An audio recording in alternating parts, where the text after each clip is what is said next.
नमस्कार दोस्तों, स्वागत है आपका सच बनाम झूठ प्रोग्राम में। दोस्तों, प्रश्न ये है कि क्या भगवान की भक्ति करने के बावजूद भी आपको प्रारब्ध के पाप कर्म भोगने पड़ेंगे? हम आज इसी बात पर चर्चा करेंगे। जानने के लिए देखिए पूरी वीडियो। हम आपके सामने कुछ भारतीय संतों के विचार रखने जा रहे हैं जिनका प्रारब्ध के पाप कर्म के लिए क्या कहना है। तो आइए इस कड़ी में सबसे पहले जानते हैं विचार देवकी नंदन ठाकुर जी का। आपके प्रयास से, भगवत भजन से वो कम हो सकता है, समाप्त नहीं हो सकता। अगर आप सत्कर्म करें, अगर आप भजन करें तो उसे कम हो सकता है, समाप्त नहीं हो सकता। हमारे शास्त्रों में कहा है तुम्हारे कर्म का फल तुम्ही को भोगना पड़ेगा। अब जानते हैं विचार आसाराम जी के। क्या हमें प्रारब्ध के पाप कर्म भोगने पड़ेंगे या नहीं, इस विषय पर इनका क्या कहना है? अवश्यमेव भोक्तृत्वं कृतं कर्म शुभाशुभम्। अच्छे बुरे कर्मों का फल अवश्यमेव भोगना पड़ता। जो लोग मनस्वी हैं, सत्संग पर ध्यान नहीं देते, खाली संत का आशीर्वाद ले जाते या संत के शिष्य कहलाते, फिर मनमाना कर्म करते, उनको भी कर्म का फल तो भुगतना ही पड़ता है। देख सकते। अब जानते हैं इस्कॉन से रुक्मिणी कृष्ण प्रभु जी के विचार। गीता में यह भी बताया गया है किसी भी क्षण हम निष्क्रिय नहीं रह सकते। कुछ ना कुछ क्रिया तो हम करते ही हैं और उस क्रिया का फल हमें भुगतना ही पड़ेगा। और परमात्मा हमारे पूर्व जन्मों के सभी कर्मों का ब्यौरा रखते हैं। पूर्व जन्मों के कर्मों के अनुसार जो हम डिजर्व करते हैं उसके अनुसार हमें परिणाम मिलता है।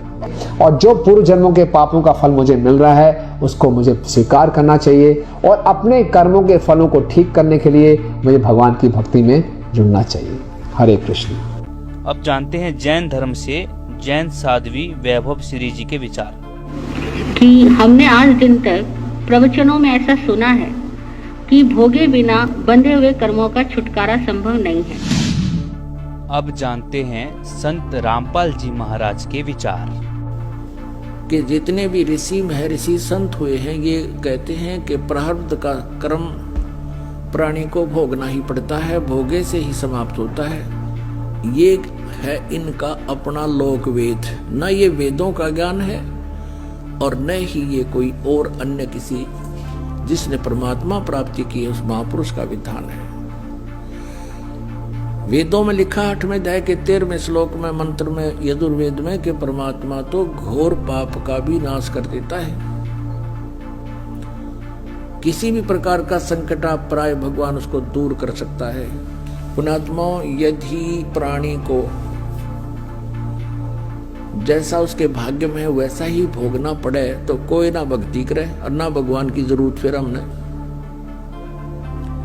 फिर आवश्यकता क्या है परमात्मा की? जिसके ऊपर कैर टूटना वो टूटेगा, फिर क्या की भक्ति करेगा? वो कर ली भक्ति फिर तक गुट्टी लावेगा, वो शराब पीने लगेगा या डाके मारेगा कि तो चोरी करेगा।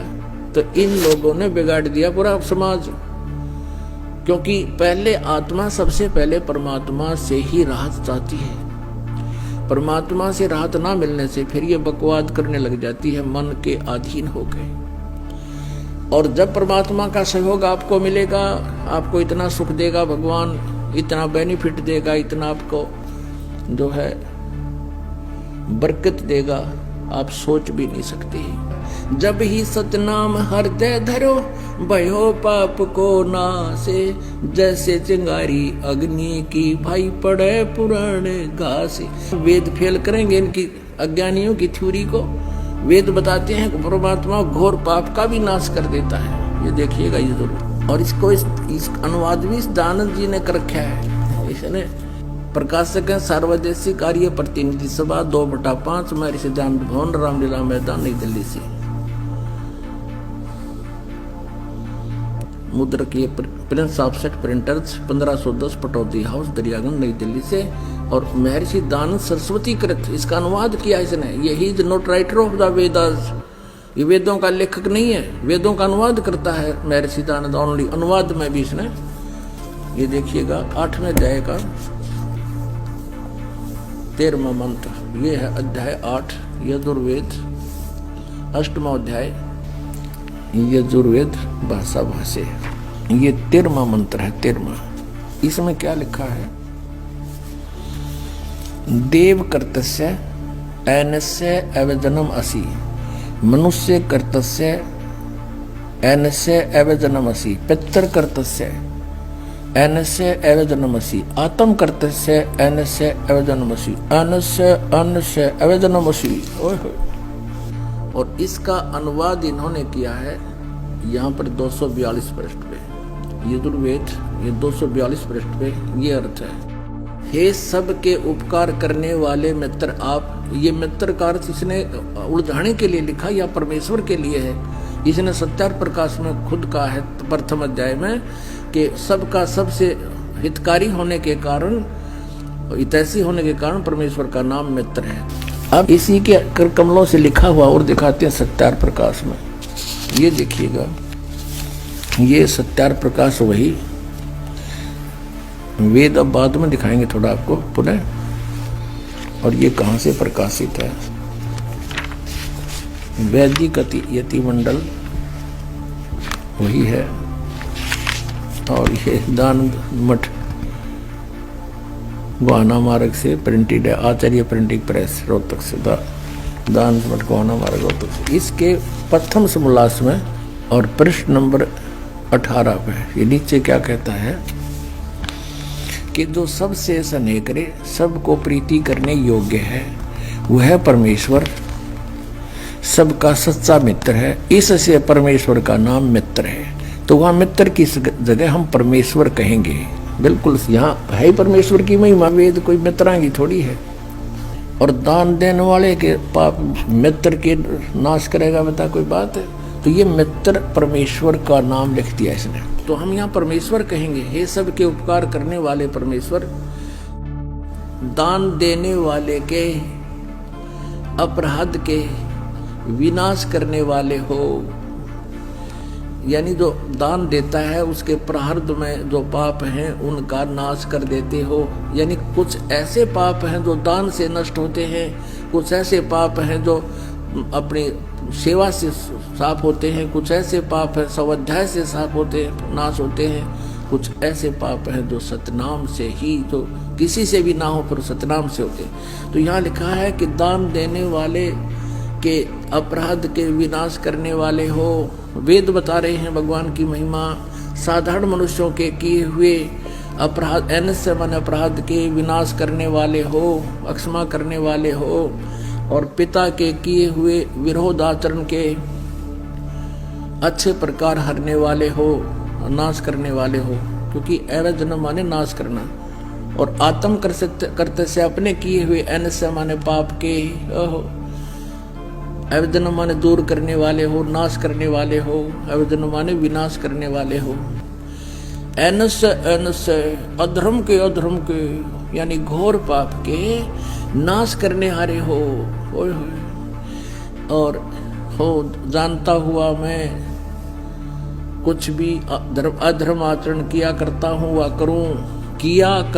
वा करूँ। ओह, वे तो कहते पहले जो कर चुके और अब कर रहा हूँ और आगे भी जो करूँगा, अनजानपने में तो जो कुछ भी किया करता हूँ करूँ, उस सब का एनस माने पाप का, दुष्ट आचरण नहीं, एनस से हम ही सब कुछ पढ़ सकते हैं, इसको भी पढ़ सकते हैं संस्कृत को, क्योंकि नागरी लिपि है। एनस माने पाप है, तो कहते उस सर्वस्य माने सब, एनस माने पाप के, एवजनम माने नाश करने वाले आप हैं। दोस्तों, संत रामपाल जी ने यजुर्वेद से साबित कर दिखाया कि परमात्मा प्रारब्ध के पाप कर्म को काट देता है। लेकिन इस विषय पर देवकीनंदन जी क्या कह रहे हैं, आप खुद ही सुन लीजिए। आपके प्रयास से, भगवत भजन से वो कम हो सकता है, समाप्त नहीं हो सकता। अगर आप सत्कर्म करें, अगर आप भजन करें तो उसे कम हो सकता है, समाप्त नहीं हो सकता। हमारे शास्त्रों में कहा है तुम्हारे कर्म का फल तुम्ही को भोगना पड़ेगा। इससे ये स्पष्ट होता है कि देवकीनंदन जी ने धार्मिक ग्रंथों को सही से नहीं समझा और सदग्रंथों का हवाला देकर मनमानी धारणा के अनुसार यह कह डाला कि पाप का फल भोगना ही पड़ता है, जो कि सदग्रंथों के विपरीत है। परमात्मा कहा करते थे गुरु बिन वेद पढ़े जो प्राणी, समझे न सार रहे अज्ञानी। अब वेद क्या बताते हैं? यजुर्वेद अध्याय नंबर 5 श्लोक नंबर 32 में कहा है, उसी कसी यानी जो पूर्ण शांतिदायक है। कबीर असी, वो कबीर है, वो कबीर परमात्मा है। वेदों में उसको कबीर देव कहते हैं, हम उसको कबीर साहब कहते हैं, और कुरान शरीफ में उसको अल्लाहू अकबर कहा है। वो कबीर असी, बमभारी असी, वो कबीर परमात्मा है जो बमभारी माने बंधनों का, अरी माने शत्रु, जो बंधनों का शत्रु है। अंगारी असी, जो पाप नाशक है, पापों का शत्रु। अग माने पाप, अरि माने शत्रु, जो पापों का शत्रु है, जो पाप नाशक है। और बमभारी जो कर्म बंधनों, जो हमारे, क्योंकि हम संस्कार से यहाँ फंसे हैं, हमारे संस्कार यहाँ पर हैं, तभी हम उन संस्कारों से जन्म मृत्यु में लगे हुए हैं। कभी किसी से हमारा संयोग है, किसी के हम पुत्र बन गए, किसी की पुत्री बन गए, किसी के पति बने, किसी की पत्नी बने। तो ये संस्कार हमारे जो हैं, इनके कारण हम बंद में हैं, और ये काल की बंद है, कैद है, बंदी ग्रह है। तो फिर परमात्मा खुद बताते हैं कि बंदी छोड़ हमारा नामम, अदर अमर है अस्थिर ठामम। अमर करूं सतलोक पठाऊं, ताते बंदी छोड़ कहाऊं। अमर करूं, तुम्हें यहां सदा के लिए सुखी कर दूंगा, जन्म मृत्यु से रहित कर दूंगा, तुम्हारे सब पापों का नाश करूंगा, सब संस्कार और बंधन यहां से समाप्त कर दूंगा, इसलिए मैं बंदी छोड़ कहलाता हूं। दोस्तों, जैसा कि आपने इस वीडियो में देखा, कई संतों का एक ही मत था कि पाप कर्म भोगने पड़ेंगे, लेकिन संत रामपाल जी महाराज ने हमारे सदग्रंथों में छुपे हुए गूढ़ रहस्यों को उजागर कर, वेदों से प्रमाणित कर, सच्चाई से रूबरू करवाया कि परमात्मा प्रारब्ध के पाप कर्म को काट देता है। किसी भी प्रकार का संकट आप प्राय भगवान उसको दूर कर सकता है। पुण्यात्मा, यदि प्राणी को जैसा उसके भाग्य में है वैसा ही भोगना पड़े, तो कोई ना भक्ति करे और ना भगवान की जरूरत फिर हमने।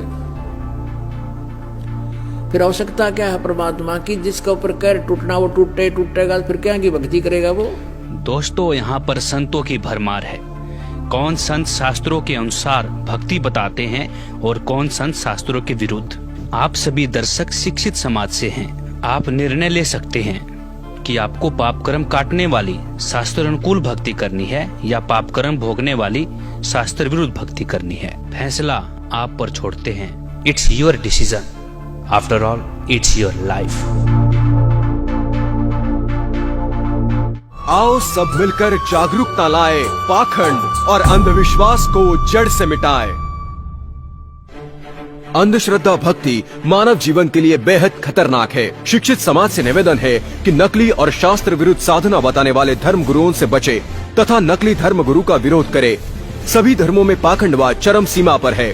समाज को चाहिए कि गलत साधना बताने वाले धर्म गुरुओं का डटकर विरोध करे। पुस्तक अंधश्रद्धा भक्ति खतराए जान को पढ़े। हमारे इस वेबसाइट पर जाकर इस पुस्तक को निःशुल्क पाए, या फिर आपका पूरा नाम, पता और फोन नंबर इन नंबरों पर SMS करें। अवश्य देखिए जगत गुरु तत्वदर्शी संत रामपाल जी महाराज के मंगलमय प्रवचन हर रोज इन चैनलों पर। अगर आप ये वीडियो YouTube पर देख रहे हैं तो हमारे चैनल को सब्सक्राइब करें और बेल आइकन को दबाना न भूलें। अगर आप Facebook पर ये वीडियो देख रहे हैं तो हमारे पेज को लाइक करें।